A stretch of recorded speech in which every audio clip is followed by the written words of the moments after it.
Sorry to keep you all waiting. Hi, everyone. I'm Tia Kansara. I am absolutely and utterly excited to meet you all online and offline. I hope I get to come and visit you in person sometime soon. This whole COVID thing has made me quite antisocial otherwise, but it's a real pleasure. And I wanted to give you a little bit of perspective on the work that we've been doing and the challenges that we've had, but also how we've met those challenges, bridging what has been the academe to practice. And of course, you know, we want to be able to do the scientifically rigorous research that we do. And at the same time, we want to put that into practical solutions that people can actually use. And often policy research goes hand in hand with academic rigor to do that kind of research and then implement that and innovate that, right? So something that we may have invented sits on a desk until someone's actually used it in real life. It's one thing to do the research and surveying and understand, you know, what could be interesting, but it's only really when it meets the market, when it starts to really have an impact.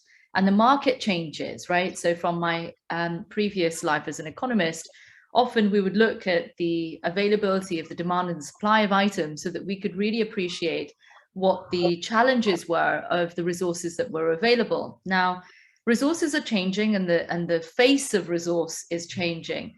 The planet has always had an abundance. The planet lives in well-being with itself. The planet Earth as an ecosystem, a living ecosystem, is able to provide with abundance. And, you know, our colleagues in Bhutan, with the beautiful work that they do at the Gross National Happiness Index, have always promoted that we have abundance. And it's from that place of abundance that we can connect the conscious and unconscious levels of well-being. And so what I mean by that is, practically speaking, we haven't been able as of yet to marry the spiritual aspects of well-being, consciousness, mental health, together with the kind of the scientifically rigorous processes. And I really do believe that the work of the Rekhi Centre in marrying these two groups has been part and parcel of the challenge that we're trying to appreciate and understand. So going into this bridge technique, what we've realized is science and spirituality, or science and well-being, that which can't be really measured, are coming together. And we're seeing this bridge over the course of the next decade. Our work at Replenish Earth is really to heal the planet. And by 2050, our vision is that we will achieve an Earth that is replenished.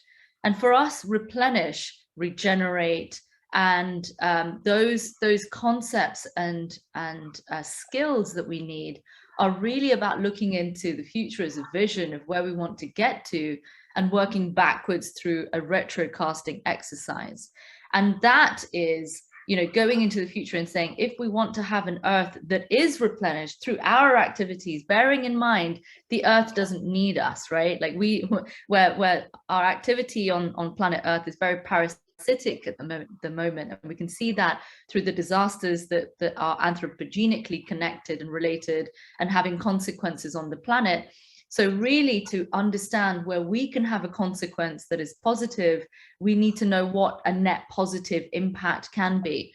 So really here on, you know, the work that we've been achieving really great strides in is bridging, where can we as a society globally, an economy, a workforce, identify ways of connecting with nature and working with the living systems of the planet? Where can the wellness of the planet, the wellness of all other living beings, not just humans, but the living world that doesn't include humans, can also be supported by what we do? So really, this bridge is what we call this net positive bridge, the positive impact, the positive reinforcement that we can give to those that are in the other category of living, right? The other languages, the other people of the planet, the other modalities and disciplines that connect through our own understanding of our own disciplines and our own specialist subjects. So we've been quite practical and actually also quite sacred in our practice The practical aspects are the metrics of understanding the consequences of our decisions. What can that be? So whenever we are, as a work team, looking at the challenges of nature, we're looking at, let's say, a flood in Thailand, or we're looking at a cyclone somewhere, or we're looking at a freak storm that is happening in, say, like the blizzard of the US. In 2016. So, you know, in those moments where it feels as if nature is against us, we're being invited to understand what our participation in this is. So bridging this consequence with a cause is going much deeper into an understanding of well-being for humans as well as well-being for the planet. And when we look at the climate risk on our behavior through an economic lens, and we look at it through a labor and a skill set, we start to appreciate that what we've inherited of the past isn't really appropriate for how we can manifest the future. If we want to live in harmony with nature, which is one of Replenish's main visions, is that we as a humanity, as a group, can actually really connect with the planet in a very holistic manner. Then we need to understand the consequences of our actions. We need to understand that every penny, every dollar, every rupee that we spend has a consequence on a system that is then generated and created. So just as much as we think that we are insignificant in the grand scheme of things, our actions and our choices have a lot of significance when married together, right? So climate risk is one of the areas that we operate in, and we appreciate that anything that can impact your business, your work, can be understood in a very different light, so that when you're making decisions on the supply chain of your products and services in your business, you can understand that there are consequences on the grand scheme of things, not just the life cycle of say a building that you may have, but a life cycle of a product. So at Replenish, whenever we're designing something, we look to appreciate what the end of that cycle would look like. Often when a business may look at the products and the services, they don't really look at the entire life cycle of a product and the consequences that it has across the entire supply chain. Imagine if I were to take, say, the iPhone, where are all of the different ingredients for the iPhone coming in? The different technologies that make up the iPhone. I don't know if you ever remember Steve Jobs holding up an iPhone, and there was an image to all of the different technologies that would make the then iPhone of 2007 a reality. We live in a platformed sort of existence where so many of the scientific measures and understanding of who we are coming together to build a platform of a level of consciousness and a bias that we then design with. To give you an idea of that, you know, when the motion detectors underneath a tap first were designed, they were designed with people with white skin. The difference in white skin and colored skin is that light refracts differently through our skin. So when a white person would put their hands underneath the tap, the water would flow, because as soon as the water, as they move their hand out of the way and they move their hand in front of the motion sensor, it knew that the water would be required, because the light would penetrate through the skin in a very different way to colored skin. When a person with color would do that, there would be no water, because it would assume that the light would just go directly through their hands. And so the technology had an inherited bias that was put in from those that had designed it. Equal to that, if not even more significant, is the concept that when we're designing something, do we have the other in mind? Do we have the end in mind? If we're designing something and whatever goes to waste is then inherent in the actual process of design, we often don't think about the end.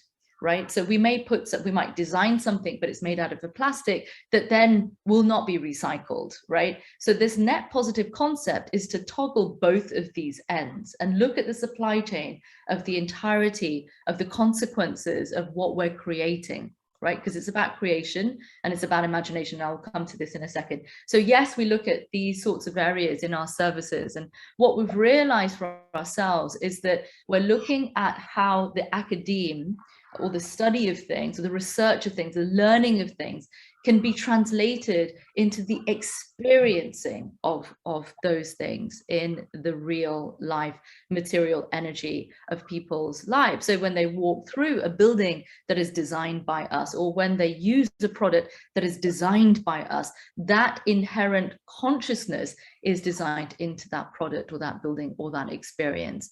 So, you know, there's a lot of thought that goes into this innovative methodology, and that is also because we have the end in mind. We've worked with a number of organizations to create this kind of impact. A lot of them, we work on a bespoke service because, you know, the challenges are very, very different. For example, with the UN, they've just created 8 pathways for resilience. So after the Sustainable Development Goals have been met in 2030, their assumption is that they will get to a point where they will now think of resilience, and how do they get to a point of resilience. But that, you know, research at the minute needs to be then implemented into society, just like the SDGs were, the Sustainable Development Goals. When they first came out, there were 17 goals, and those 17 goals, they needed society, business, and the academe to research them, to put metrics on them, and to implement them. But the integration process is often quite difficult, right? Like whatever it is that we're learning about, we need to integrate it into society, and the skill sets are really important to have. So with that project, what we realized was that a group of people that are having the biggest environmental impact of the future are children, because they are the future that will be designing the world that is this replenishing world, this net positive world.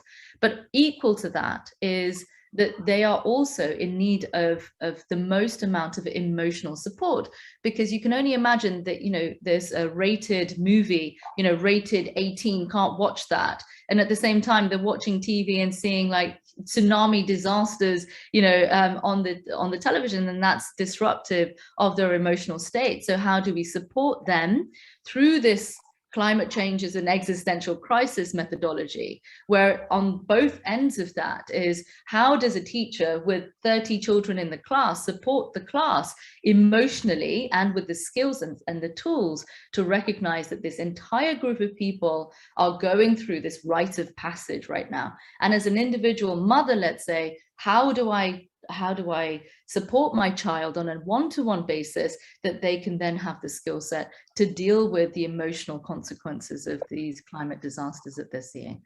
So really, you know, when Professor Priyadarshi was inviting me to this conversation, I think there is a lot that we can go into, but just a very practical level.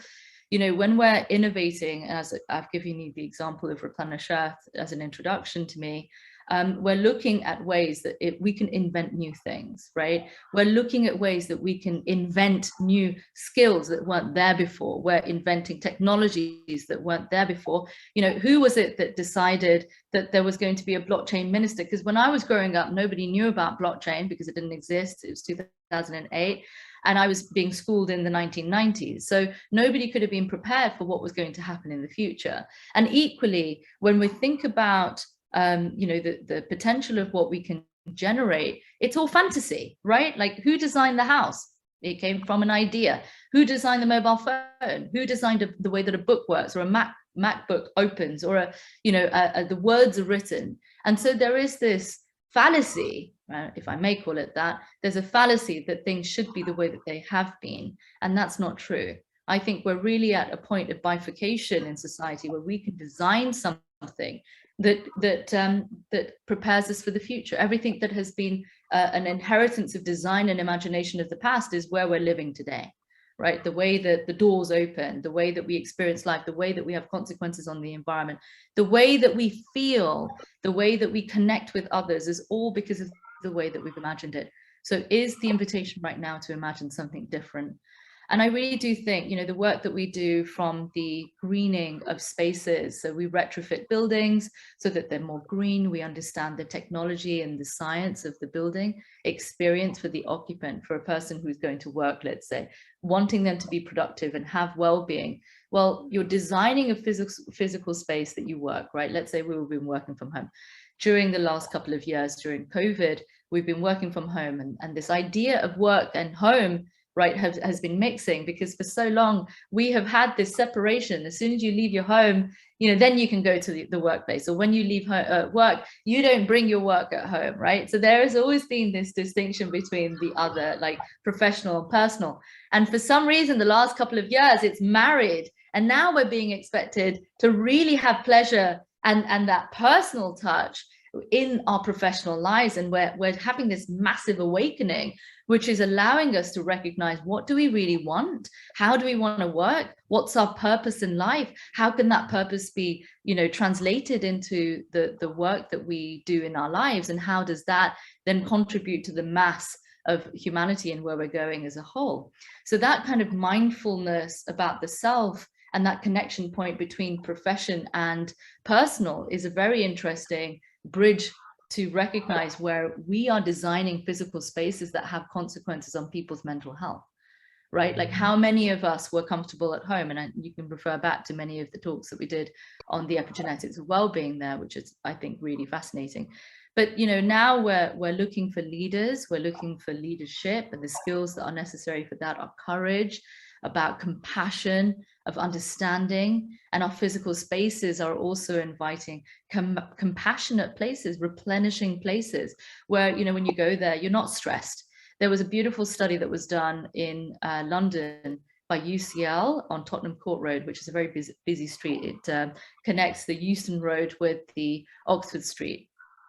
And an EEG and electroencephalogram was put on top of the heads of people that were walking down the street. And you know what they found? They found that there was a higher rate of cortisol in very specific areas on that street. Cortisol is a stress hormone response to a physical environment. That's almost the first time that we've been able to document that a physical space can have an impact on your well-being.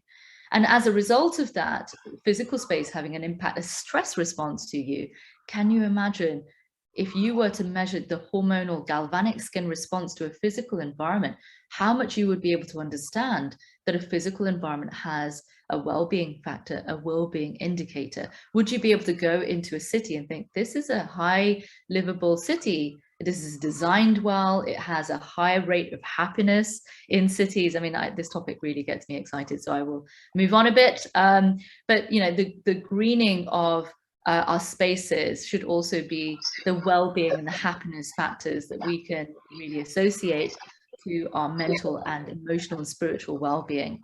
So I'm going to stop there, because I would love to hear what everybody else is going to input into the discussion. You can follow our work and connect with us on all of the social media. But also, I'm going to leave a question, and that is that what is the real true challenge that you're experiencing today? Because we're doing all the research that we can, but are we meeting society's needs? Are we meeting the market as it is and where it is? Often we design something, we create something, but we're devoid of the understanding of what's really needed at this time. So what is the call of the time is the question that I'm going to be putting into the center. Thank you all very much for joining me. And if you have any questions, feel free to add them into the chat. Okay. Yeah, thanks a lot. Very giving insightful thoughts. So I am sure that audience must be having question, but in the first round, let others complete their presentations, and after that we shall be taking the questions from the audience. So may I request Dr. Lipika Dey, kindly present your ideas, whatever you have.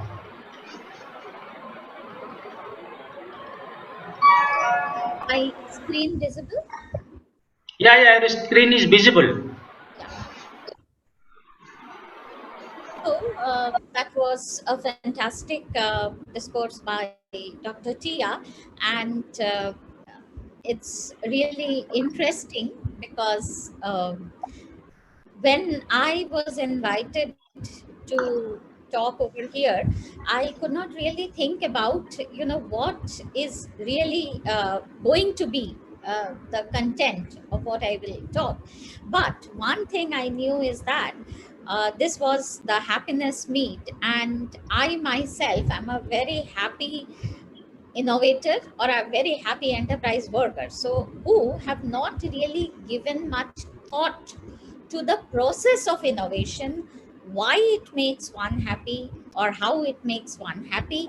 And so this opportunity I really took to possibly explore myself and come up with, the way I came up with the content is more of how I was exploring the issue myself. So, what I'll be mostly talking about is how creativity and innovation is nurtured in the enterprise and how it helps. I don't know why this keeps on coming in the middle. Okay. So, first of all, what is the copybook definition of creativity, innovation? How are they linked? So obviously, as we understand, creativity is an urge to express. Very often we link creativity to something like writing, painting, creating music, which are really nothing but an inner urge to express one's thoughts in a novel way, one which has not been done before. If we look at it from a slightly different angle, it is also about being dissatisfied with status quo.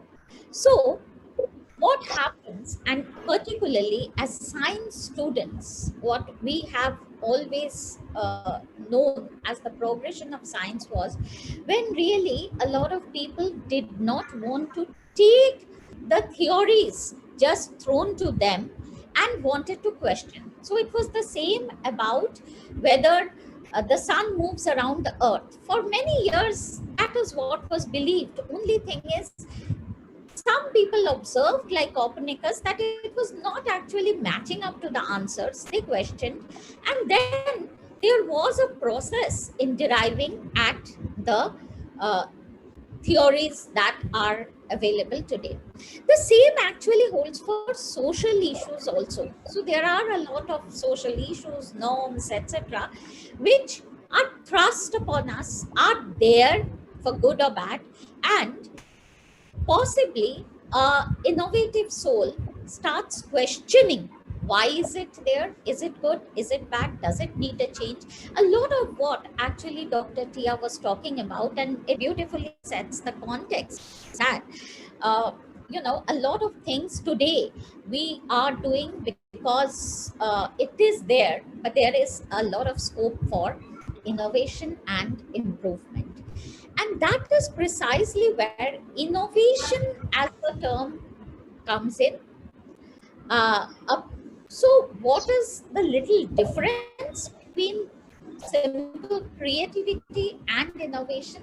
The way I look at it is, innovation starts from a problem. So there is or rather has to have a component of a practical problem that needs to be solved, and it is looking at finding the right approaches to solve it. Possibly it could be a new approach, so it's a new problem, a new approach, or maybe some old theory exists but which was never tried for this problem, so it may work like that. However, whatever it is, the fact is that a solution to that problem does not exist today. So therefore, the idea is to look for a solution. So to me, the two things come together essentially as a process of deriving at something new. The amount of novelty may vary. However, the way or the process also has some differences. While for creativity, what I look at is the means is as important as the end. So if I come to some conclusion, some theory, I have to prove it. Here, the end is definitely more important than the means, because we are assuming that the means have been somewhat established by maybe the left box. And here, solving that particular problem that we have picked up is actually very important. And that is really where the two things get together, that only when there are people who are questioning that, do I stay with the problem do I look at a problem to find its solution, that we are able, all of us are able to be both uh, creative and innovators. So now, in order to get this whole thing going, it is not just in the enterprise, it is not as easy as I pick up a brush and I start painting. But because it's an enterprise, there are some goals, there are a lot of people involved in it. So therefore, there is some amount of method in the madness that has to be brought in.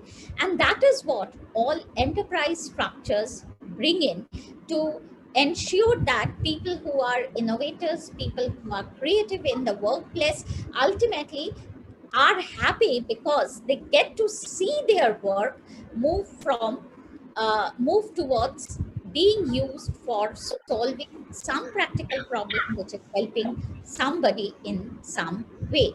So if we look at the cycle, whereas this cycle appears to be less complex, which is research, there has to be some questions forming in the mind of the researcher. There are some hypotheses that we build, some approaches, we try it out and we establish the truth. There are a few more steps that are there in the innovation. While the initial part is very important, that there is a problem to be solved, a practical problem, there is an ideation step for the solution. However, very important aspects of innovation that come in are also the implementation of the solution, by which we mean it is not just a proof of concept kind of implementation, it's an implementation at scale, which will go out of the laboratory setup, out of the control of the researcher, and will be out there for use by end users, and there has to be acceptance of the particular solution. Actually, that sort of completes the whole cycle for an innovator. When there is user acceptance, many of the innovations are at different stages where they do not go the whole cycle, which of course means that doesn't mean that we need to abandon them. They stay at some levels as problems which need solution. So there is a kind of constant search, a constant, and actually when it is a constant search, a look for something, a dream for solving a problem, I think that's what keeps most of the researchers happy. That's what keeps most of the people happy, to know that there is something that I can work on tomorrow which is not yet solved. There is also happiness in solving it and knowing that we have solved it for somebody. So if I just look back, I thought I'll take a full course of one particular area which I understand well, that is artificial intelligence and NLP. I sort of wanted to take a broader look at how this area has progressed. What are really the ideas, the research issues, and the innovations that has happened, how it has happened. So if we go back, the whole thing about the hype that we are seeing, and it's not really hype, a lot of things are actually working. The face recognition on my phone actually works. The lot of chatbots, conversation agents actually work. People make use of it. So when did it all start? It didn't start today. So one big thing is, all these time scales are also not just the time scale of a researcher, lifetime of a researcher. It can be actually much more than that.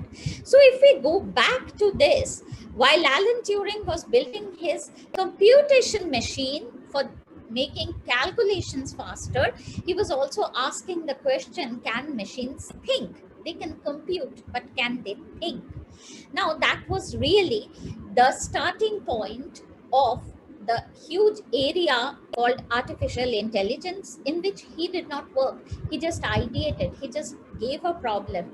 A whole lot of people started working on it. The vastness of the issue of making computers think actually brings us to what is thinking. And therefore, if we have to emulate the thinking process in a machine? How do we go about it? Should we make it just like a man thinks? Or then later, as we came to know that no, there may be algorithms who try to solve parts of the problem, not exactly the way we solve it, but then nevertheless, some of these things work. So as we gradually move towards formulating the problems from the philosophy, looking at the sub problems, there were more and more scope for innovating to apply these elements of solutions, sub-solutions towards solving a particular problem. Just like we made computation easy, then there was a look for making some of the other aspects of life easy with intelligent agents. So that is really the cycle of ideation, research, and innovation that happens. Though how do they happen? Do they go hand in hand? Does one pull another? Does one push another? These are all different scenarios that we come to experience when we work within an enterprise innovation unit. So if I now go back to that question, how was a smaller question formed out of the bigger philosophical question, can machines think? It was soon understood that thinking is a very big process. To explain thinking is not exactly what the scientists could do at that point of time. So it involves, we are trying to break it now into smaller things. What first of all was done was a restatement of the problem by Turing himself. So Turing said, okay, let me not ask the question, can machines think?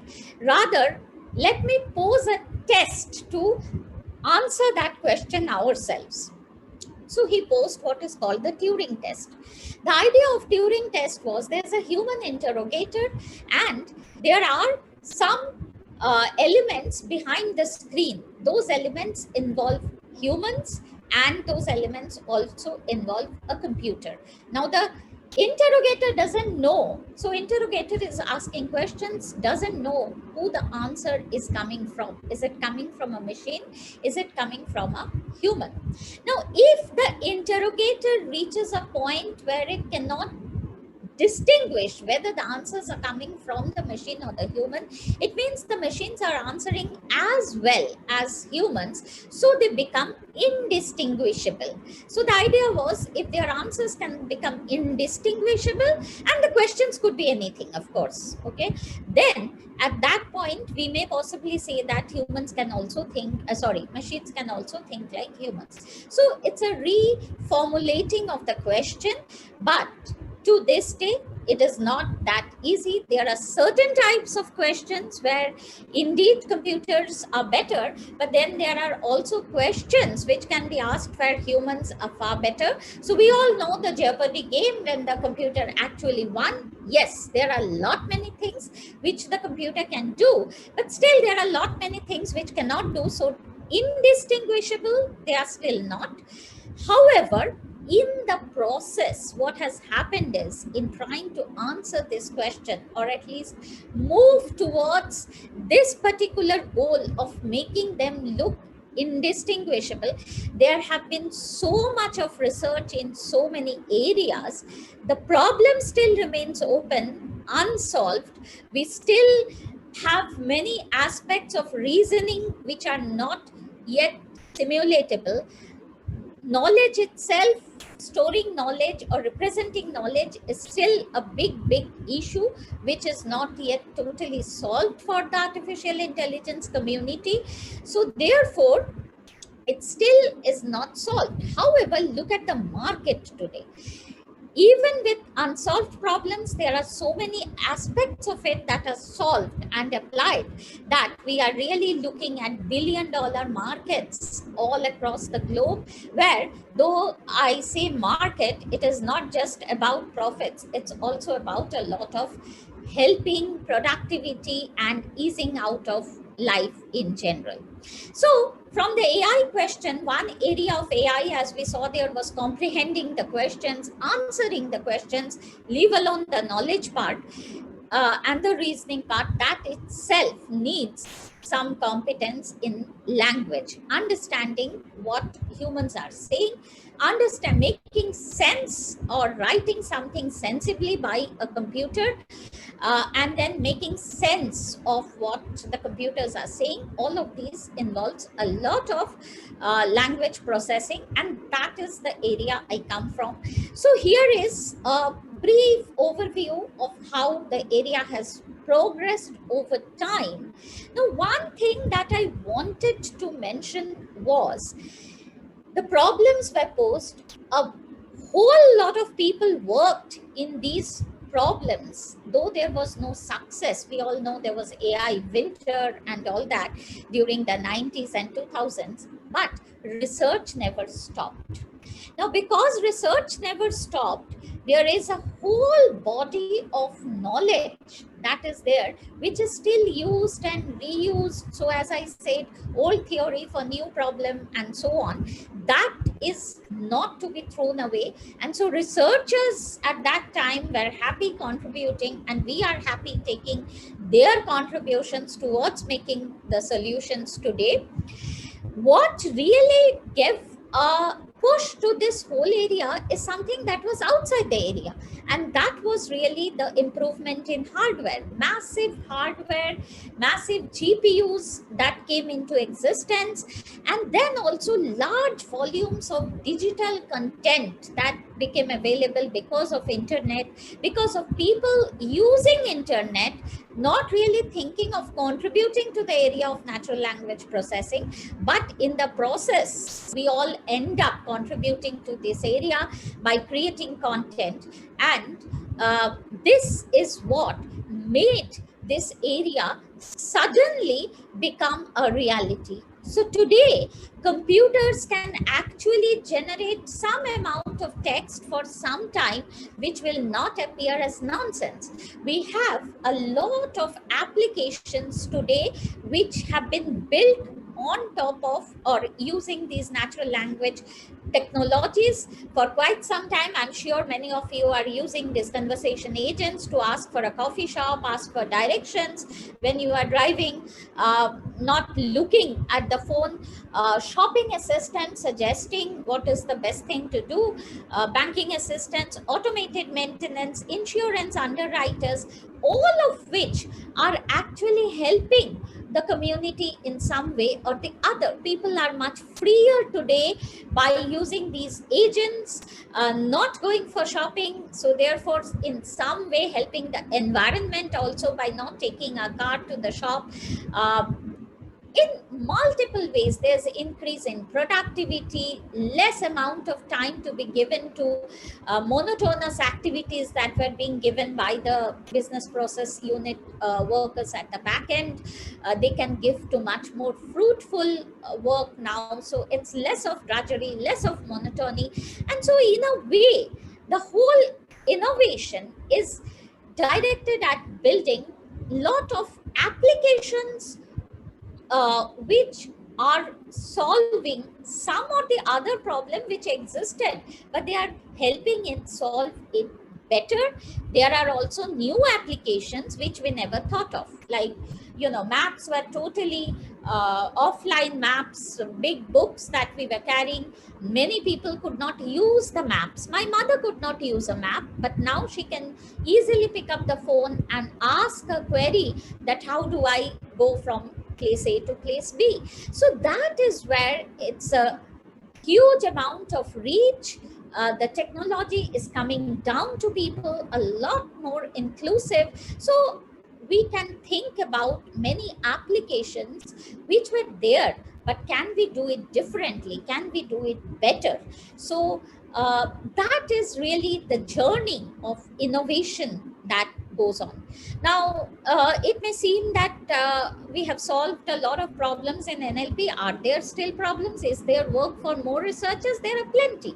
As I said, bots still don't understand well moods, emotions. They cannot distinguish well between fake information and real information, because that needs common sense, knowledge. So a lot of open research problems are still there, and a lot of applications are also still there which we are working on again towards making. So while the routine has been already worked at, we are working now on more innovative applications, like can we apply these technologies for assessing mental health, for actually building hyper personalized content for people with different kinds of learning pieces, learning capabilities. Someone learns well with one type of content, someone with others. So now all these technologies are actually going to allow us to solve a whole lot of problems that will ensure more equality in terms of the society. So once we were talking of digital divide, now we can talk about equality, because every technology is cheaper, everyone has technology. So the goal of our innovation is, can we actually bring in more equality? Now, being within an enterprise, what we realize very often is that nothing happens in isolation.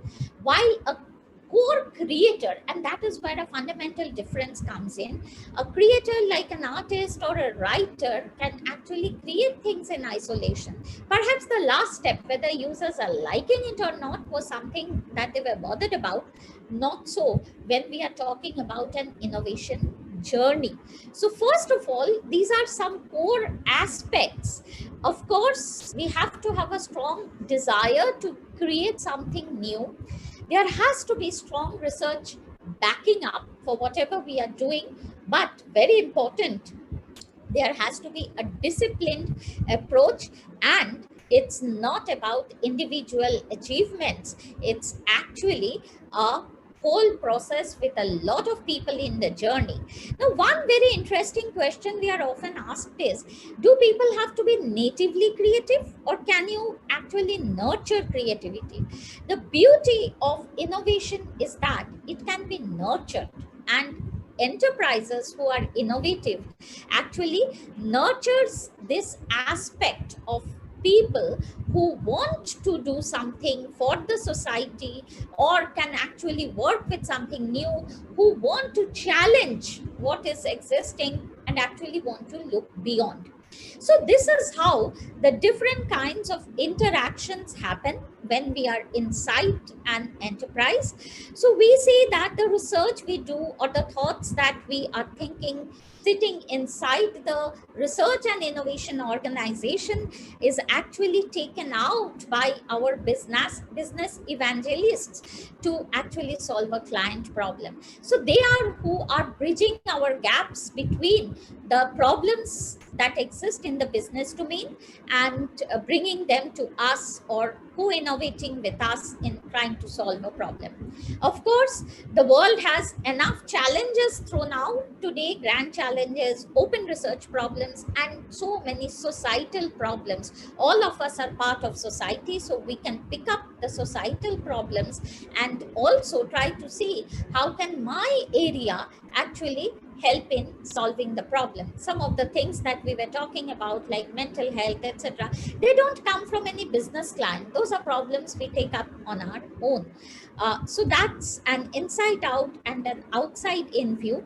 We also do a lot of co-innovation, whether it's with our client partners, whether it's with our academic partners like IIT Kharagpur, where there's a lot of scope to do some co-innovation, because we may bring in the implementation skills, the rigor of implementation, while the academia can bring in fresh creative research ideas, or new areas, new theories, and they can beautifully blend together to build solutions. Because organizations today across the world are really looking at what we call transformation in the way they do business. So we all know one of the easiest examples is retail.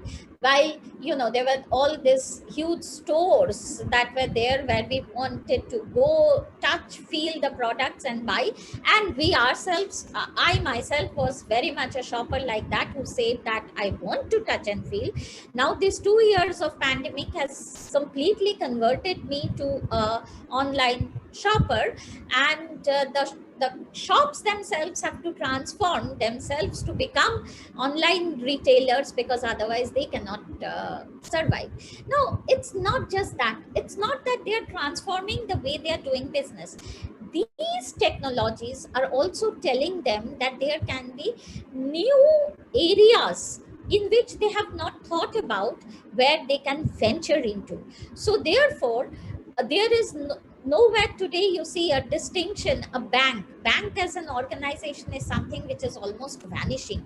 Everyone is a banker. They are saying that I have a purse with me, you invest, keep your money over here, and you buy your things, you get loyalty points, etc. So if you just look at the ideas in the ways in which organizations themselves are changing, it is not just that they are, converting to digitalization or digitization, rather connecting or doing things, doing the same old things over wireless. No, they are doing new things empowered by new technology, and also actually because they are prodded to do things in a new way because of the sustainability goals that they are required to achieve.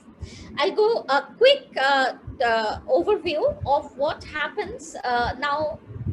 How does this thing work? Because there are so many ideas, so many problems, so many people who are brimming with ideas. It's not just the research organization, because it's problems. So our entire organization has people who may be working on their daily code, but they can also contribute to these innovation ideas. So we have challenges thrown and everyone takes part, and that is very important. It is not just one or two people who can contribute. So usually all organizations who are innovative have what is called the funnel of innovation, where much more has to come in, and then there has to be an evaluation of what is useful, what is not. Evaluation is a challenge in innovation, but it has to be done. Regular business, the way it is evaluated, can I see how much was the return in investment, how much did I invest last year, how much did I get back in profit? No, that is actually jokingly called restraint on innovation.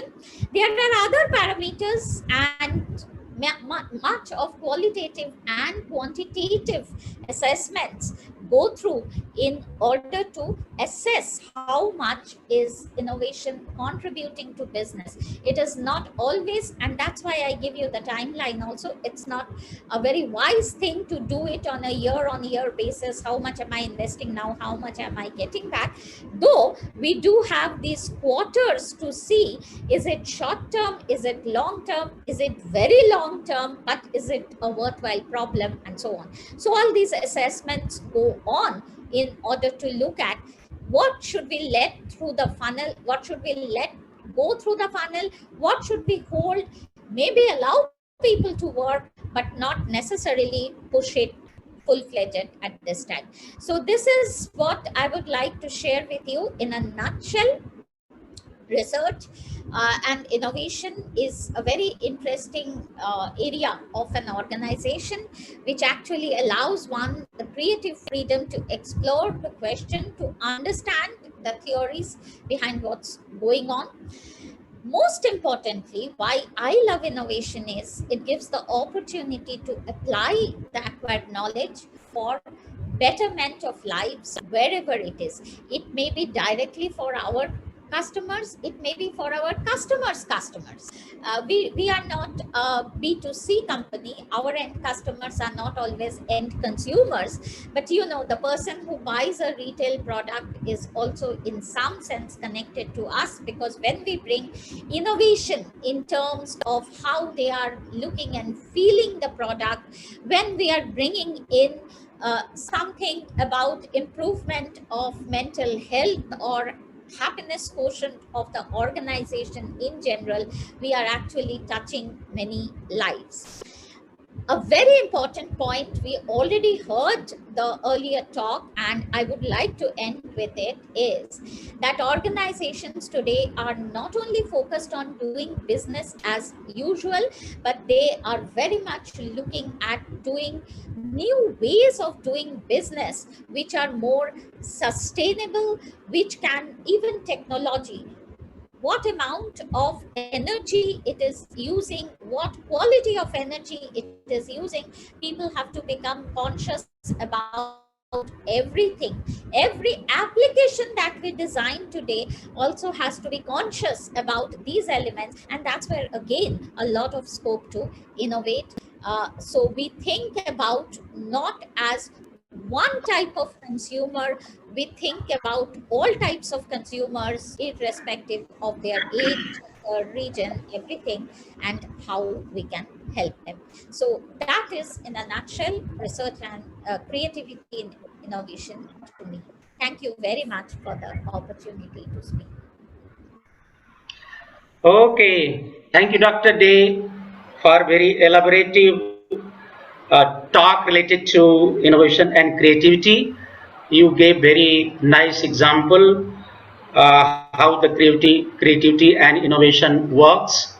Thank you very much. I'm sure that audience must be having questions. So I would now request Professor Manas K Mandal kindly present your ideas, and after that we shall be having the discussion. Thank you, Professor Giri. A very good evening to all of you. We just had two brilliant presentations by two eminent speakers. Well, it's an opportunity to tell the audience what we have been doing, though many of our participants belong to our group only. First of all, at IIT Kharagpur, we have a center called Science of Happiness. And then this center, in nutshell, because I don't want to be elaborative here, the idea is to create happiness rather than pursue happiness. So we don't pursue happiness through art of happiness, we create happiness through science of happiness, because we need to understand the process behind scientifically, and then only we can actually replicate it to masses. That's the idea behind having this center. And in this center, we believe that happiness is just not an emotion. It's an innovative process as well. It's a process of cognition, reorientation, and awareness, rather than of peace, comfort, and pleasure. We also believe that it's a process rather than a target to achieve. And the idea behind, as I just said, that we don't pursue happiness, we create happiness. So with this clarification from our way of operationalizing happiness, I'd also like to clarify a little bit about creativity and innovation. I think both the speakers had said amply about it, but from our perspective, let me just elaborate for the audience that creativity is an imaginative process and innovation is basically a productive process. And Dr. Dey has just mentioned about the means and ends. The means is, of course, the creativity, and end is the innovation. So in a workplace, it may be university, it may be IITs, it may be a place where I have worked both in R&D environment and in military environment. I mean, creativity, without creativity, we cannot innovate. We need creativity, and then only possibly we can innovate.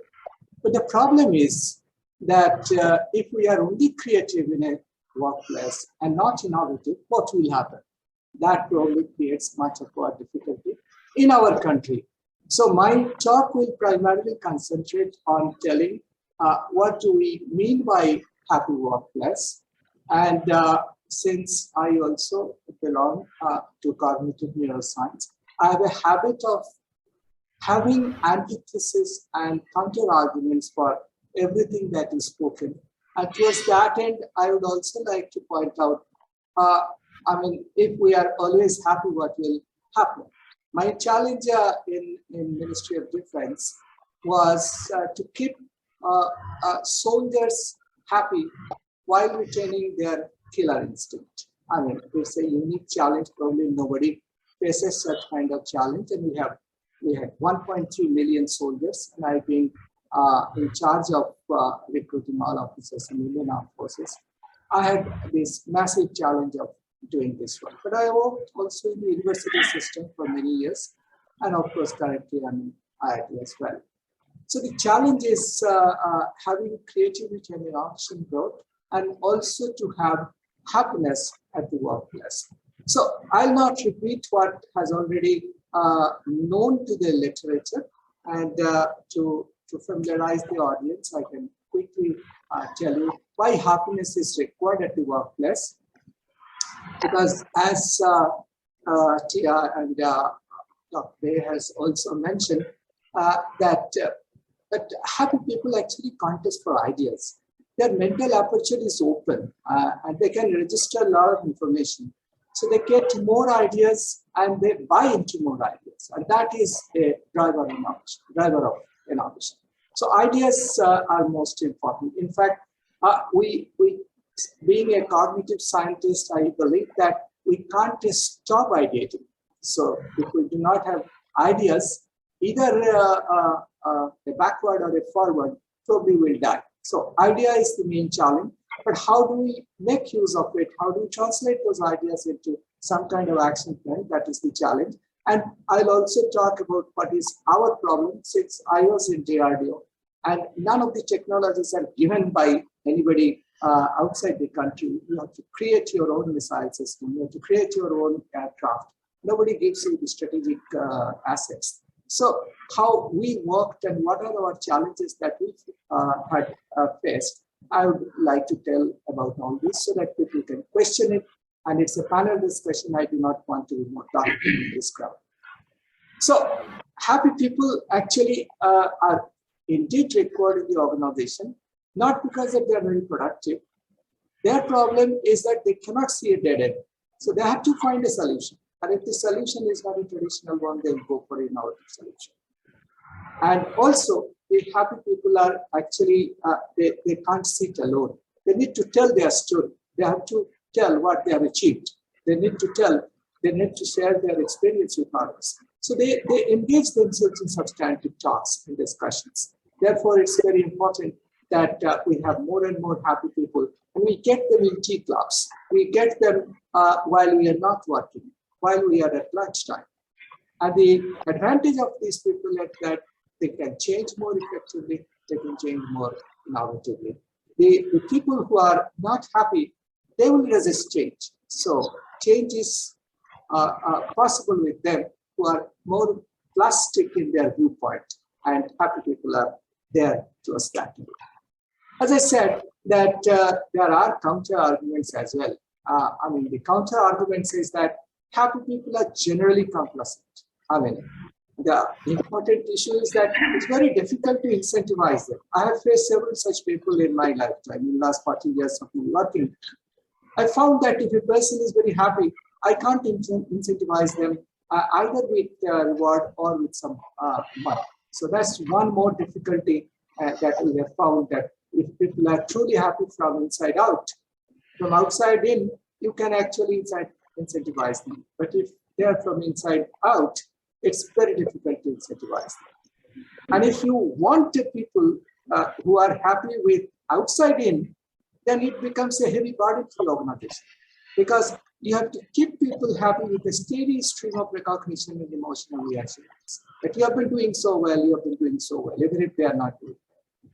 So it's a burden. It's a burden to HR organizations. It's a burden to people who have been working with those people who are happy because of outside in. But if they are happy because of inside out, it's very difficult to incentivize them. So both ways, I find there is a counter argument why we should not have too many happy people. And at the same time, you will find that happy people want to remain happy. So they will shy away from workplace conflicts as well. That's another challenge. And the most important challenge is that today, nobody is now entering into a government job who enters, like me, who entered into a government job in 1982, will be retiring this month. I mean, today's jobs are not secure jobs. people hop jobs as well. Organizations also don't want people for long. So if people are happy, and if they lose job, it is very, very devastating. I had several such cases of depression, suicide, who are otherwise very happy people, but after having such kind of life event, they have to they actually took their life away. So there are counter arguments as well why people may not be, we may not want too happy people in the organization as well. But there are experimental evidences. I'll show you why this is going ahead. The experimental evidence suggests that creative problem solving is possible only when people are happy, through unexpected events. Something happened which they did not expect. There are two kinds of happiness. One kind of happiness is that you survived a difficult time. Suppose doctor had a surgery on me and said that, well, we have to test whether you have got cancerous growth or not. So when I find this news that no cancerous growth is a benign tumor, I become extremely happy. But that happiness does not give us creative problem solving. If you unexpectedly get something which you never believe that you will get it, that gives a different kind of happiness. So people find that unexpected happiness creates, helps in problem solving, not surviving a difficult time. Likewise, the idea generation is also, as I said, nobody can stop without generating idea. If the people are unhappy, they have repetitive thoughts. 96% of the thoughts of a depressed person is repetitive. But those who are happy people, their idea generations are novel, much better than anybody who is not a happy person. That's what we have got experimental evidence on functional MRI, which is functional magnetic resonance imaging. Some occupations people have tested where, as Tia has just mentioned, architects, planners, where she is now, they are more innovative, they are more happy people. But some jobs like banking, IT, it's all about experimental evidence, not my conclusions. They are not so happy. Likewise, those who are not so happy people we know that humor is good for any workplace. But those who are unhappy people, they cut aggressive jokes. Those who are happy people, they have a little humor, which actually creates a better vibe within the population who are working in a particular team. All those kinds of evidence are available.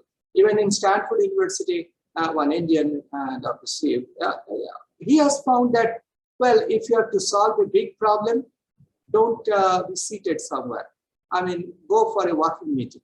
A walking meeting actually solves problem much better than a scheduled meeting. And he tested it in functional magnetic resonance imaging and positron emission tomographic test.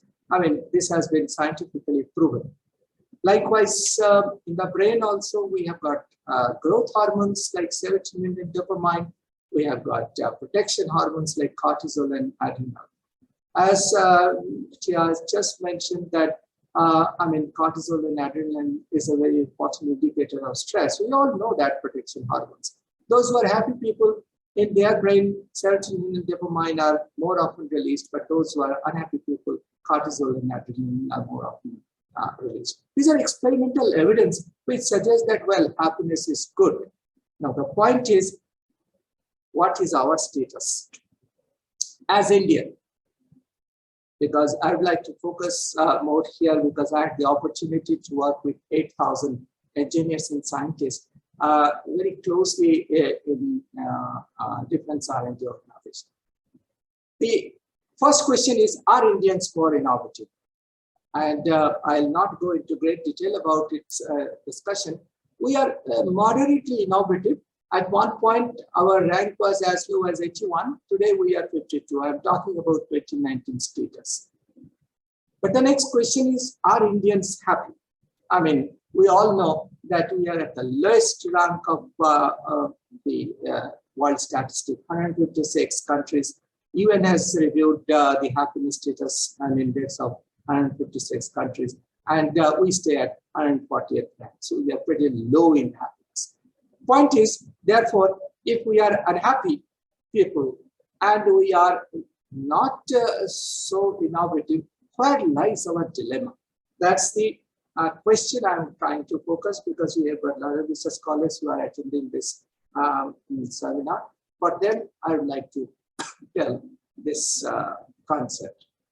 Now, our innovation dilemma is that we have brilliant mind, but a very orthodox mindset, because when it comes to understanding ourselves, we are very orthodox. But when it comes to understanding others, we find we have a brilliant mind.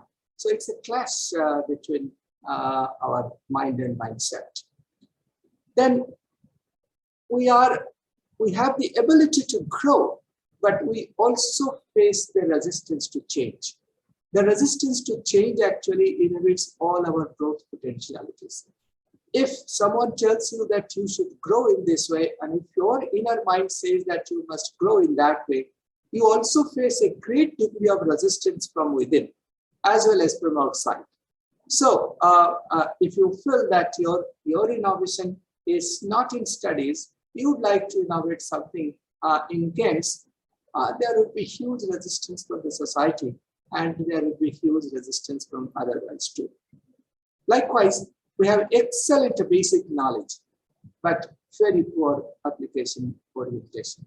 Our basic knowledge is unparalleled, and I had the opportunity to visit all over the world in educational institutions, and I found that in India the basic knowledge is brilliant. I would say after undergrad level, our basic knowledge is brilliant.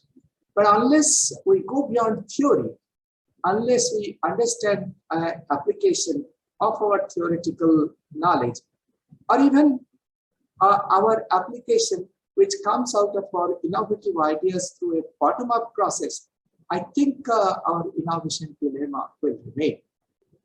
And also, we have very good technical institutions throughout the country, but corresponding industry base is a problem, because without having corresponding industry base, our translation and prototypes will never get into production. So we have a basic knowledge, we have got directed basic knowledge, we have got applied knowledge like principles of application to discovery of solution and discovery of solution to translation. But in translation, we stop. We do tabletop innovations. We at best go for some prototype building. But beyond prototype, we have to have an industry base to have translation into production. And not only that, our production will not work unless there is an end user integration. So I think our ideas behind translation, production, and end user integration, as long as they don't correspond to each other, innovation dilemma will remain. So then what could be our innovation model? Our innovation model, is that, I'll come back to that photograph later on, but let me tell you, we have to have a specific user in mind. We are all creative people, but we are not so innovative because we are ideating too much. So instead of learning how to ideate too much, we need to have specific user in mind. Because ideation, incubation, illumination, consolidation, and implementation, there are 4 stages of innovation. So as long it doesn't, we incubate, illuminate, and then we have to consolidate and then implement, then only the innovation will be possible. More often our researches are low risk and low gain type. But the government allows us with a lot of risk capital. But even if there are risk capitals, we try to share it with so many projects that it never comes in a programmatic manner. It always remains a low risk, low gain project. So that, everybody gets an opportunity. In the process, we actually lose out to our risk capital. Our innovation ecosystem is important because as of now, what we have is knowledge-based ecosystem. These are my experience telling. I have not taken anything from any source, either from internet or from books. These are my experience after working so many years in this system. I found that we have got more knowledge-based ecosystem rather than developing a proper innovation ecosystem. That's very important. One good example is the last point, is contextual improvisation versus production-ready innovation. You see, this farmer has to charge his mobile phone. He's carrying a solar panel at his back, and he's happily doing it, and he's happy about it. But if you go to Germany, they have created a solar-based generator. So anybody, even if you do not have electricity, you can actually, anybody can go and charge, at least 10 to 15 mobile phones they can charge at one go through a generator which is solar-based. Now, it is a production-ready innovation. It's just not contextual improvisation, which we call Jugada, which is basically we call bottom-up innovation or some kind of autonomous innovation. So the point is that we have to go beyond contextual improvisation. We have to come for some kind of production-ready innovation. So our decision dilemma is that what is that we should do? Should I solve today's problem or should I see tomorrow? I think we should see tomorrow more rather than solving today's large challenge. Should we rely more on data or we should use intuitive judgment in crisis? We have a lot of crises, but more often we are into analysis paralysis of the data rather than having an intuitive judgment in crisis, because we are not trained for any decision making. We have trained computers for decision making, but did we ever try to train our brain for intuition for decision making? Is there any syllabus, any course, any curriculum that tells us how to take decisions? Nobody tells us. We all believe that, well, intuition will work. Now, the intuition doesn't come on its own. It's a subconscious logic, and that logic has to be understood. So should we have more incremental growth, or we should bring some perceptible change? If we want to bring change, we have to stop growth. We have to arrest growth, because growth can't be seen. It happens every day. We are growing every day, but we can't notice it. If it has to be noticed, we must arrest growth first, bring a change, and tolerate that storm, and then come to a new phase of life, a new phase of our development. So in order to bring, it happened with our missile system. It happened with our, Tejas, the aircraft. It took 25 years. Nobody can give you a strategic asset. So the point is that if you have to bring perceptible change, you have to be resilient to your failure system. Failure is never orthogonal to success. It's always a learning experience, and there is no controversy about it. So perceptible change requires a different mindset. Should we learn how to manage uncertainty while we are innovating? Or we should always focus on the predictable outcome? The predictable outcome is a target-oriented activity. But managing uncertainty is learning how to develop the process. So managing uncertainty in decision-making, particularly at the corporate level, is more important. There is no training available to anyone for that purpose. Therefore, relying too much on best practice is not a good idea. Making the right choice is much better idea. We must make a right choice rather than harping on best choice or good choice. A lot of us believe that the best choice is the best choice, good choice is the good choice. But I believe if we have to take a choice, we have to choose from, we have to go for the right kind of choice. More than that, we must learn, even if we do not know what is the best choice, good choice, or right choice, how to make a choice, how to take a decision.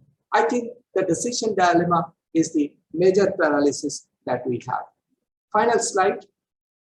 Let me tell you in sum that if we believe that happiness will increase our productivity and problem-solving capability, is not important. It's not true. Good mood is only important for brainstorming and processing. It does not help problem solving. It does not help creativity. It only encourages brainstorming and processing. If you give people with a lot of challenges, 90% people will not feel happy. So it's a different challenge in the workplace. We have to admit that. Mood management is more important than happiness. because you can't be happy all the time. Throughout the day, 8 hours if you have been working, you can't be happy. And if you are happy all the time, then your other systems will fail. The question is, if there is a point to be happy, and if I have to shift my mood to another condition, like as I said in soldiers, you have to keep them happy while keeping them killer instinct. That management is more important. So the corporates or the corporations do not want happiness. They look for innovation and engagement. They believe that happiness will give the employees more and more engagement with their work. They would be more innovative. Finally, creativity is not innovation. Creativity is good. Innovation is not possible without creativity. But if we are only creative, not innovative, nothing is going to happen with us. That's my point of view. Thank you so much. So, thank you, Professor Mandal, for very thought-provoking and very interesting ideas related to workplace happiness. It must have given lots of insightful thinking for all the audience. So, it was excellent presentation by all the three panelists. Now, I request people who are present in the audience, or anybody can come up with the question, discussion, query, whatever you want. Now session is open for discussion. You can ask question to anybody.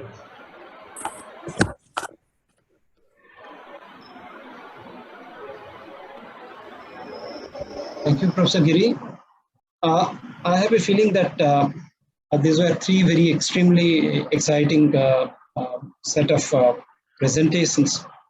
I would just ask a very generic question, and one of the speakers can respond to that, which is that when we are talking about creativity at workplace, we have got some kind of three different kinds of insights. My question is that what can academia do to interact with industry in a meaningful way to take things forward? I'm sure that all the three speakers have some insights to share about this, because that's the main purpose of this interaction, to find out how we can collaborate with industries. Where are the critical points where such collaborations can take place? Professor Dey can point to that. Dr. Kansara can talk about that. Professor Mandal can also suggest. And also where our students can go for possible opportunities for both jobs as well as internships. Thank you. If I may jump in, because I just wanted to say thank you for such an incredible deep dive. And for me, that's kind of like already, wow, my mind is blown. And I think that, you know, often when we're looking at how the academe can support the students that are transitioning, right? We're in this moment of transformation, like Professor Dey was saying, like, you know, as we're transitioning, we are looking at the new semantics, new language, new ways of being, new thinking, new decision making, just like Professor Manas was actually talking about. So as we're dipping into this new form and methodologies, we need structure, and we need to be able to test that structure. So part of the creative process of innovation, right? Because it's almost as if I know for myself, I sometimes get into this ideation paralysis, this decision making paralysis. But then there's also, like, you know, where can you invite people to make decisions when it's actually their intuition that they don't know how to follow, right? We become so logical, and anything that is not logical is illogical, and I really don't agree with that. You know, when people are saying that you have to be logical all the time and draw straight lines, but there are no straight lines in nature. You know, nature doesn't design with straight lines. So why do we? What in our nature has created this logical methodology that is so devoid of this natural spirit? So really, I think something that is very, very supportive is, how do you design a way of intuitive decision making when we have the opportunity right now to make decisions that are for the future, let's say, not just for firefighting right now and you know, only getting into a 24-hour or a 12-hour frenzy, but looking at long-term 50-year decisions that are for a more relaxed state of responding to a reality that we don't know is going to emerge. And so, you know, when we are ideating and implementing and integrating, and we are getting across the Maslow's hierarchy of needs to a point of actualization, where is actualization where we really want to be, and how do we work backwards from that? Because I think, you know, sometimes we have thoughts in mind of what we would like to do, but we just don't know how to do it. So in the methodology of it, I think part of the challenge is for the academe to introduce a form of tools, skills, where that bridges the reality of what's happening outside. You know, not just to learn something and then you don't know what to do with it, you know, but practically, and maybe this is what we're seeing, you know, in the past, and I will end here, but in the past we used to have either organizations of profit or you had organizations of purpose, and now we're seeing the combination of this intersection of profit-based purpose businesses or organizations that have a bit of both. Like charities have to generate their own finances now, and businesses have to have purpose related to them. So in a similar way for me, is this the academe must have practical application and practice, and businesses must have this research, invention, creation, ideation, design thinking integrated into them. Thank you very much. Okay, anybody else? I'd first like to address what, first of all, Tia, I'm addressing you, Tia, because I'm taking advantage of my age only. So don't take it otherwise. Okay. The idea of having logic and illogic is that if you read Daniel Kahneman, who got Nobel Prize in Marketing 2004, he talked about two brains, a logic-based brain and an illogical brain, intuitive brain versus logical brain. So I think they are not compatible, they are complementary to each other. If we do not have both, then probably human mind will be more digital, virtual. The actual part probably is more in the human senses, which is more intuitive, insightful. So I think analysis paralysis comes only when we do not find an answer easily by setting a priority versus, virtual versus actual. What is to be prioritized? Then only analysis paralysis comes. So if I ask, a illiterate villager in India, they will not have any analysis paralysis. They will come out with a solution first. And because they believe that given a problem, one has to give a decision first. So they learn how to take a decision rather than whether it is a good decision, bad decision, or a right decision. So decision making is a utterly human process where the complementarity of the logicality and intuitiveness is integrated within the human system, and brain is responsible for it. Thank you. Well, I wanted to give some of the practical steps that we have taken towards what Professor Priyadarshi asked, that, you know, how do we work together? So, yeah, I mean, Indian industry and academia collaborations have not been too many worth mentioning, and whatever has been has also very point solution type. So there was a problem with which we went for consultancy and then, you know, taking the help of academia. Whereas what we are gradually seeing is an emergence of a completely new paradigm where we are not just talking about first building the theory and then taking it to the problem solving. It's originating from the problems that are very typical to our country, our society.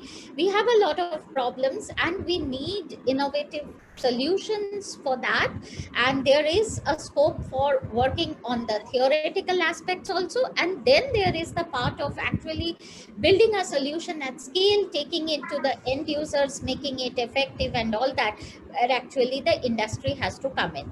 So ideally what we are talking about today is a co-innovation approach, where at every step everyone is an equal stakeholder, both the academia and the industry partners. And when in academia, we also have two sets of people. One is the faculty, who obviously come in with their expertise, with their far sight about the technology, what is going to work, and they are obviously, we believe they are 5 years ahead of where the technology is standing right now with their research. And that is what the industry needs in order to invest in innovative products for tomorrow. However, we also need the students, who are not only the users but also definitely idea generators, and also because they are the ones who would be in the workforce tomorrow. So a very important component of the education can also be a part where they spend substantial time with an industry group, be it on their projects, be it as interns, but where we can definitely have more outcome oriented evaluation of the elements, which is not just producing a thesis, and it may not be also producing an end product, which is not possible possibly within a student cycle, but seamless integration of the project by the faculty from one group of student to another group of student, how it emerges and actually work. We are actively working on this co-innovation cycle, how to make it much more fruitful, because definitely we need the faculty, the students, as well as the current industry people in order to make it successful. So there are lots of aspects that we are working on, and we should be working on it closely even more, make it happen. Okay, thank you very much. Any other question? If anybody is having, please come up with. Hello, sir. Yes, Saurabh. Yeah, sir. My question is for Mandal, sir. Sir, can you hear me? Yes, yes, okay. Yeah. Sir, as a research scholar, if I want to work in the area of cognition, specifically cognitive activity like attention, decision making, problem solving, so and so forth, how we can connect this cognitive activity with the well-being in formal manner? Suppose, or can we highlight that improvement in attention or certain kind of cognitive activity, like improvement in any kind of cognitive activity to increase the well-being of life on the basis of purely experimental research? Is it possible, sir? Yeah, it's possible, but the problem is that cognition is not something which is devoid of emotion. That's why in our center we believe that happiness is probably also a form of cognition. I mean, in the sense that it gives us reorientation, a reverse thinking process. It gives us an awareness of our difficulties, and an awareness of our own difficulty cannot come without our emotions. The attentional process, decision making, is difficult because our emotions clog our mental aperture. So how to unclog it, declog it, and how to unmask those phases in our mindset is a big challenge. Now, when we do experiments, we generally try to do experiments in a cause-effect relationship by controlling 100% as that I consider as extraneous variables. Now, experiments only can tell us whether there is a probable relationship between cause and effect. By partialing out certain extraneous variable, and the variables that we cannot control, we try to control it otherwise through statistical process.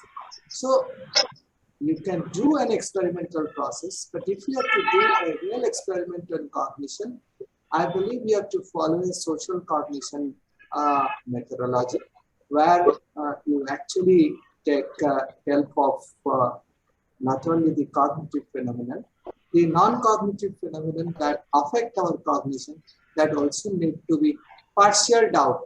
You have to consider them within the experimental framework. Then you have to covariate, you have to see how they covariate. Instead of completely trying to eliminate from your experimental paradigm, you have to see how they are covariating against each other. And that component of covariation, if you can partial out statistically, which you cannot control experimentally, will give you a better result. That only I can tell you. And that's the essence of doing cognitive research. Okay. So thank you, Professor Mandal. Any other question? Yes, sir, I have a question. Yes, please. So my question is for all three panelists. As a student, one of the major difficulties I have faced is the complete lack of contextual factors in what we study in our subjects. So what happened is, suppose I'm a student of psychology, and for the longest time we have only referred to Western textbooks, and there was no place for any Indian contextual factors, any cultural changes that usually come with different topics. So culture was not let into our classrooms. So is there a need to pay attention more to contextualize what we are studying, especially when it comes to social sciences, because sometimes it's really divorced from the social realities? So that is my question. Well, Paulini, Harry Trandis once said that 80% of the theories are based on only 20% of the human population. Okay, so 80% of the population are in Southeast Asia and the other part of it, and there is no theory of it. And understanding human mind requires both context, content, and intent. Unless they all three come together, you will never get to understand the human mind. So context is something which is open to you. If you have to do an exercise or a study or a thesis or a research, you have to develop a bottom-up process. And the bottom-up process is to find solutions not in the book. Find a question from the environment. If you find mobile attachment is a problem, then it is what you see in everyday life. So if you open your eyes, that's why Dr. Kalam used to say, dream with your eyes wide open. If you see what is happening and therefrom you reach to the theory, it will be a better process and a research which I call a non-traditional process of doing research rather than doing a traditional research. The traditional research is always top-down, which is theory to practice. But if you go from practice to theory, probably that will give you a better context. Okay, thank you, Professor Mandal. Anybody else would like to comment to her query? Dr. Dey or Tia would like to suggest something? I mean, it's a unique situation. As she mentioned, social science, I'm not very conversant with how those theories are. For science, I believe the theories are much more universal in nature.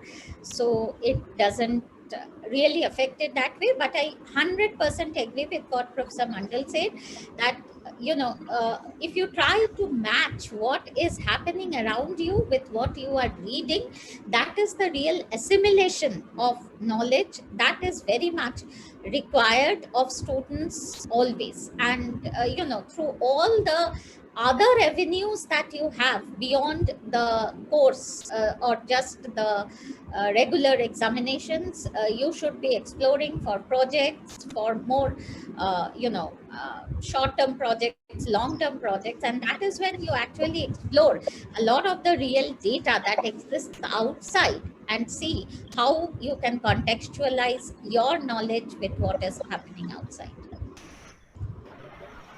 Okay, thank you very much. So any other query, question somebody is having? Sir, I have a small query to Lipika ma'am, if you allow. Okay. Yeah, okay. So yeah, first of all, thank you to all the esteemed speakers for such wonderful presentations. So ma'am, like my query is regarding we as a researcher are working in a happiness center and trying to explore the concept of happiness. So my query is that when you look at industry sector and let's say previous 10 years, like how do you see the whole industry, accommodating the concept of happy employees and, like putting the concept of happiness within the over larger context of productivity, profits, and also like regarding future, like where lies the future in terms of incorporating this into overall scenario. Thank you. Yeah, so very much. As you know, Professor Mandal actually mentioned that it's happy employees who will bring you innovation or who will actually bring in the profits, may not be in the small scale, but long over a long period of time. Let me just tell you what is the current status in the industry. A lot of emphasis is there on actually organizational behavior and wellness of the employees in general. So it is, I mean, you also may be reading all over the place about workplace stress, how to handle that, how to balance out work and personal life. So these are really not just, things to be said, because on that factor, either the attrition aspect of a company depends on how much of all these factors they are balancing out for employees. So these are no more just lip services. These are really what are being attended to. I can tell you about our organization. I not only see a very, very strong emphasis on the programs. The programs are actually becoming much, much stronger in even sensitizing the employees, okay, towards the culture issues that she was mentioning, towards the sustainability issues, towards how you balance your life in general, because otherwise in some way or the other it reflects on the company's numbers only. It's either in terms of attrition or poor productivity or whatever. It's only that these causes were possibly not known earlier. Now with a lot more research, these are actually known as causes which will be affecting the company's bottom lines. So there's a lot of stress. We hire a lot of psychologists. We have social sciences division. We have a lot of experimental work, simulation work, lot of these things going on in order to ensure, and whatever we do, like in TCS, it's not only for our organizations. Once it's a model, it can be also taken over to our clients everywhere. So it's a huge area to work on, because we also have a lot to do in this particular area. Okay. Thank you very much. My one comment to what Ankur has just mentioned. Well-being is a concept, is not directly linked to happiness. As I wanted to tell you, mood management is the key. Okay. It's just now you can't be happy all the time. And if you are happy all the time, you lose all the colors of life. Happy, sad, fear, anger, surprise, disgust are all colors of life. You can't lose out everything in the name of happiness, number one. Number two is that it's how to switch your mood from a challenging job to a traditional job, from a crisis-laden job to a comfortable job. I mean, we all want comfort through happiness. A comfort is good. Comfortable zone is good, but nothing grows there. That's where the problem is. So we have to make sure that we don't get always comfort, we get challenges as well. And that's why we need not only happiness, we also need mood management. Okay, thank you very much, Professor Mandal. Almost we are proceeding towards the end, but I can accommodate one more question, last question, if somebody is having. Can I ask? Yeah, sure. Yes. Thank you, sir. Thank you to all the eminent panelists.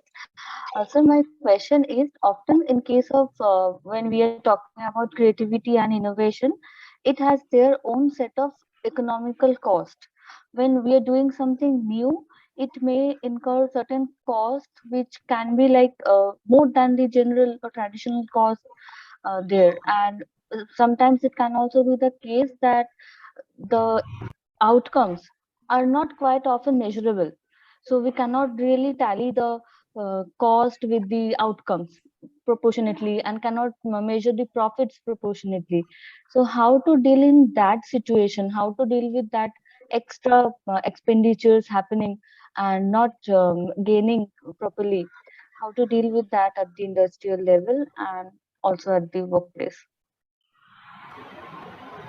The idea is that if you want a change, you have to make long-term investment and you need to be resilient, knowing fully that you have to suffer for some time. Okay, that's the difference between growth and development. The child grows and the child develops. Growth we don't see; it's imperceptible.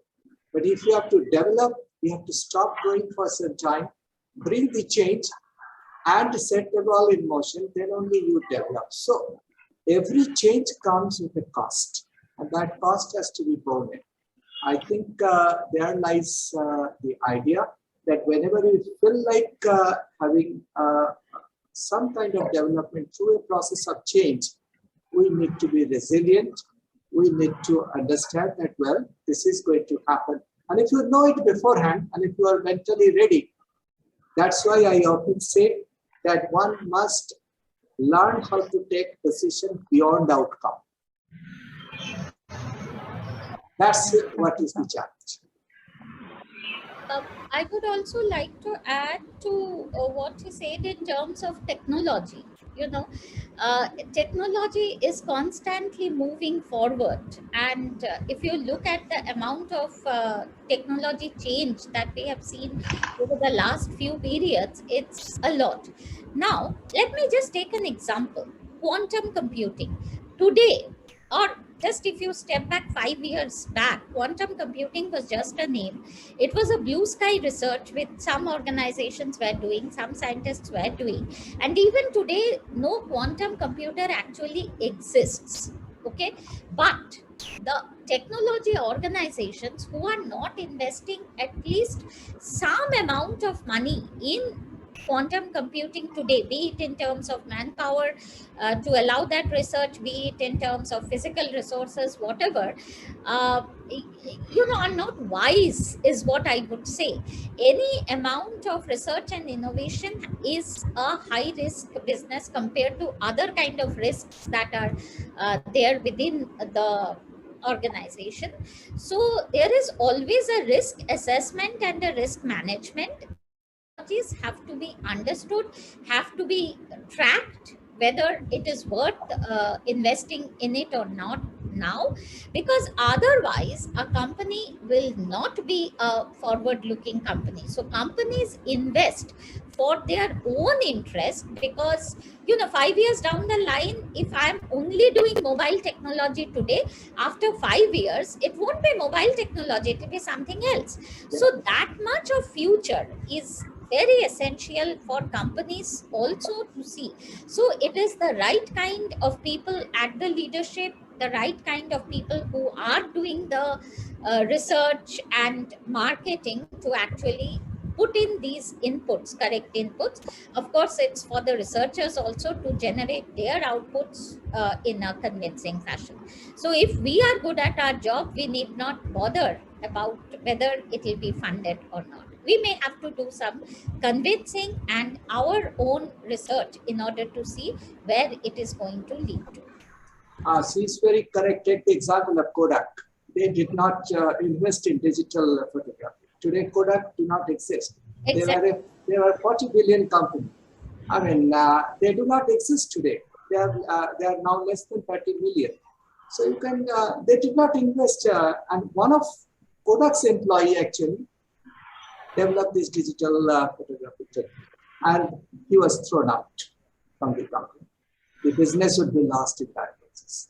So, Giri, my dear friend, somebody has raised a question. I would like to answer him, and then you can close it.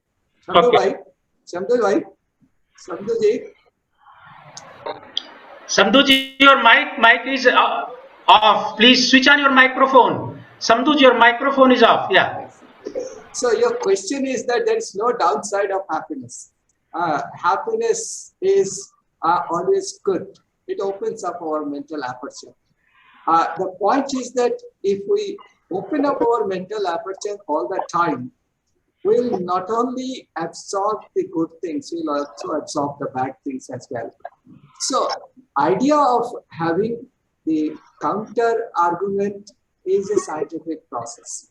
That well, if everybody says that happiness is good, but happiness doesn't bring productivity.